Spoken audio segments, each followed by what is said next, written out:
大家好，我是恐龙王。3年前的暑假，我们曾出过一期4大飞行动物演化史的视频，建议在观看本期视频前，作为前置知识，可以先去看一下。地质历史上出现过的飞行动物中，无论是体重还是翼展，最大的都非翼龙莫属。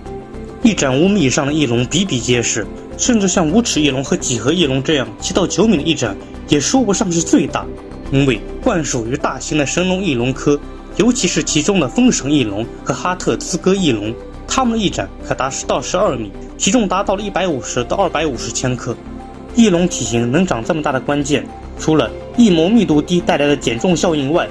最重要的是翼龙掌握了一种起飞的黑科技，也就是俗称的弹射起飞。通过这样的运动，哪怕是最大的神龙翼龙科也能轻松升空。然而，翼龙的王朝遗憾地在白垩纪末终结了，它们的主龙类近亲鸟类却幸运地闯过了大灭绝。尽管鸟类由于使用飞羽飞行，在大型化上相比翼龙有明显的不足，新生代以来依然出现了一些能被列进地质历史上最大飞行动物之列的巨鸟。地质历史上翼展最大的鸟当属桑氏远洋鸟，其翼展估计达到了7.4米，而地质历史上翼展最宽的鸟则是阿根廷鸟，但由于翼骨不完整，翼展估值浮动比较大，目前较为被接受的估值为6米上下。与翼龙不同，鸟类的翼和后肢是完全独立的存储空间，虽然能保证鸟类卓越的陆地活动能力，但也带来一个问题，那就是起飞。一般来说，大部分鸟类起飞的过程都是先双腿蹬地，顺利跃入空中，然后在极短的时间内双翼快速拍打。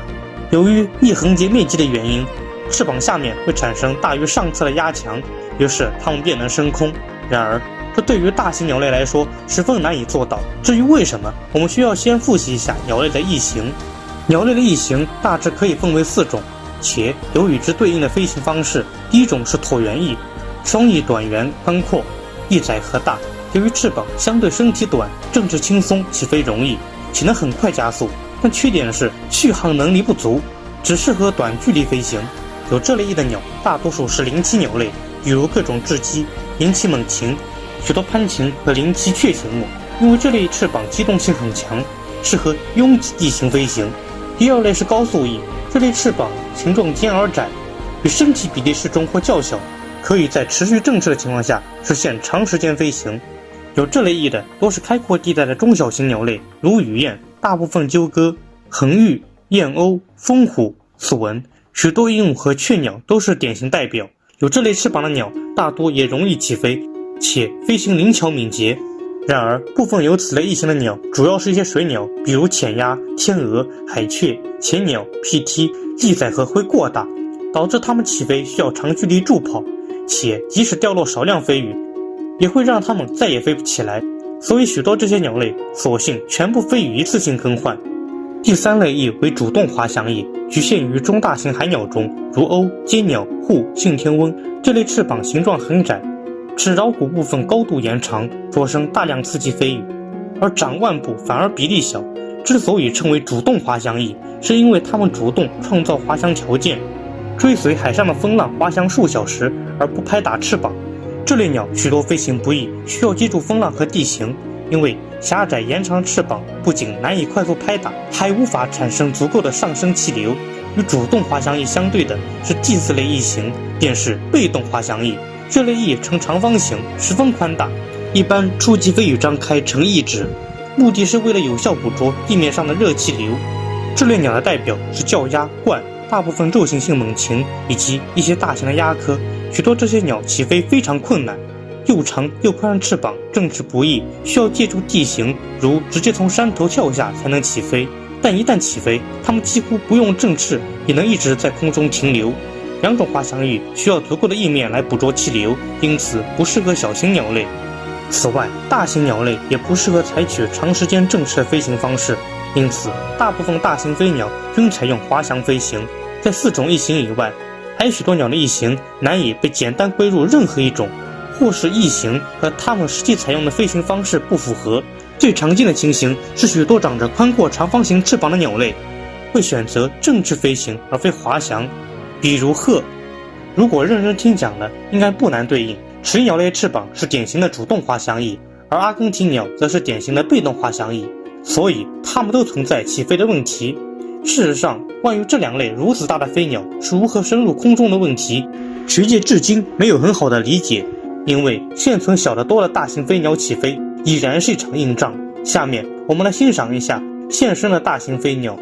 信天翁有21种，准确来说，其中最大的是漂泊信天翁。漂泊信天翁的吨位实际上并不算大，最大体重仅有不到13千克。但是漂泊信天翁确实是当之无愧的现存翼展最宽的鸟类，达到了3.7米。信天翁的翅膀是典型的主动滑翔翼，窄而尖，齿桡骨部分高度延长，着生了大量的刺激飞羽。信天翁起飞十分困难，尤其因为信天翁翼面很窄，翼展又太大，它们无法在短时间内快速多次震动翅膀，产生足够的升力。一般来讲，它们在繁殖季节的栖息地位于海岸边的斜坡上，这样海边的风吹起时，它们就能相对容易地乘着风和斜坡地形飞入空中。然而，当没有这样的条件时，比如在平坦陆地或者在海面上时，它们就不得不奋力地张开翅膀，助跑很长一段距离，就像喷气式飞机一样。当翅膀下部的压强高于上部时，它们才得以升入空中。然而，一旦升空，通过巧妙利用海上的风浪，它们能不费吹灰之力长时间飞行。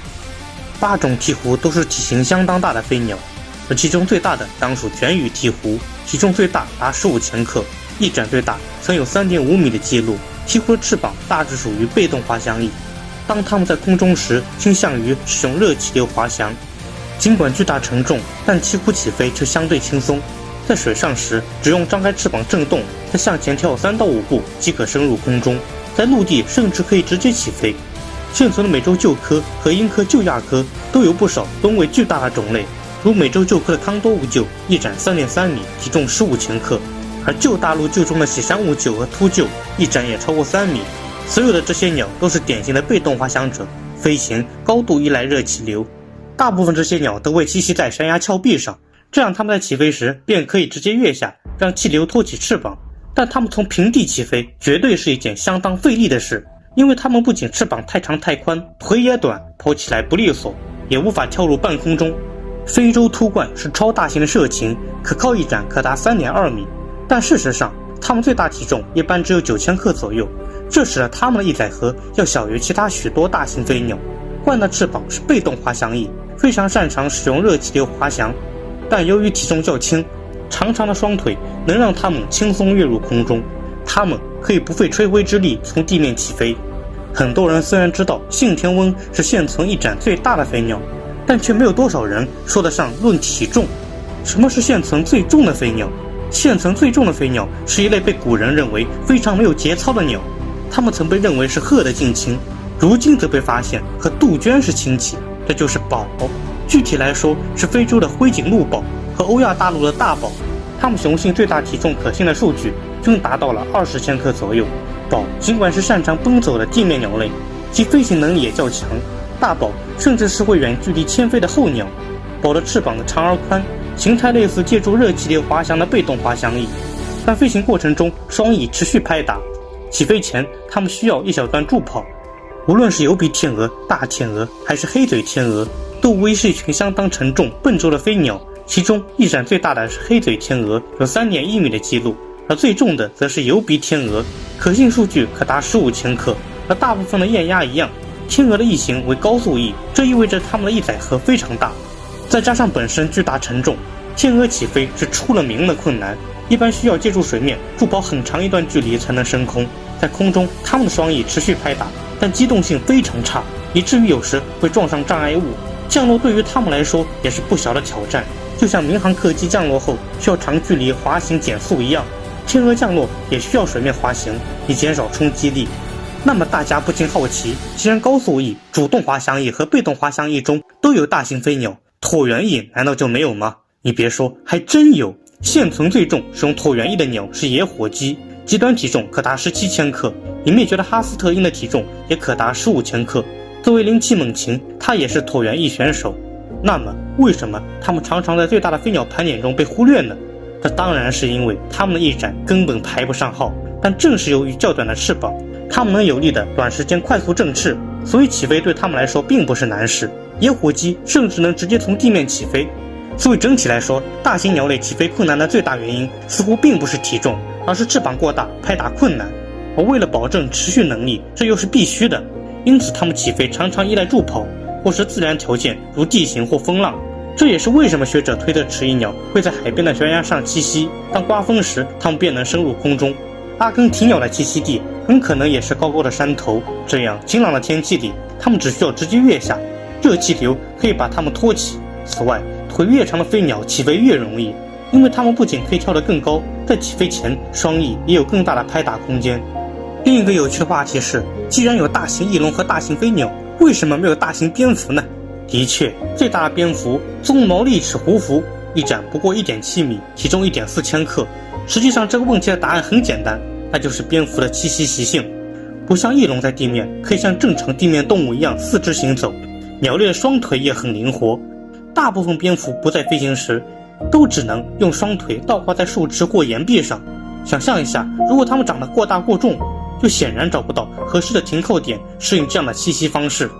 虽然今天的地球上已经没有翼龙那样的庞然大物，也没有任何一种翼展超过4米的飞鸟，但任何摆脱地球重力拥抱蓝天的动物又何尝不是伟大的呢？